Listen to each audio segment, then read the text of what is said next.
Takže si otvoril gay bar. Áno, chodí sem aj prezident. Hej, Rocky. Zase som upchal hajzel. Extrémne veľké hovno, typujem 3 kilá. To musíš vidieť. Dobre, hneď som tam. OK, tak nespláchnem.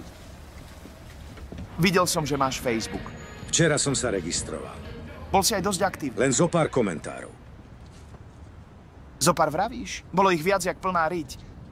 Žiadnu tému si nevynechal. Odborník na všetko. Od politiky, vojnových stratégií až po virológiu. Mám prehľad. Piču prehľad, si len obyčajný boxer s vymláteným mozgom. Prestaň zdieľať každú chujovinu, lajkovať rite tínedžeriek a robiť mi hanbu. A zahoď ten blbý mobil. Nebudeš tomu veriť, ale tá malá vecička spustí aj porno. Naťukám len, že veľká salámová pizza. A k sexy štetke príde kuriér s donáškou.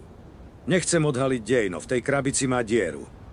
A vraj sú v mojom okolí nadržané mamičky. Všetky chcú so mnou trtkať. Vieš, kedy som bol takto žiadaný? Naposledy, keď som dal na hubu Apolovi. Nachytal som vtedy také pohlavné choroby, že Adriána kúkala jak puk.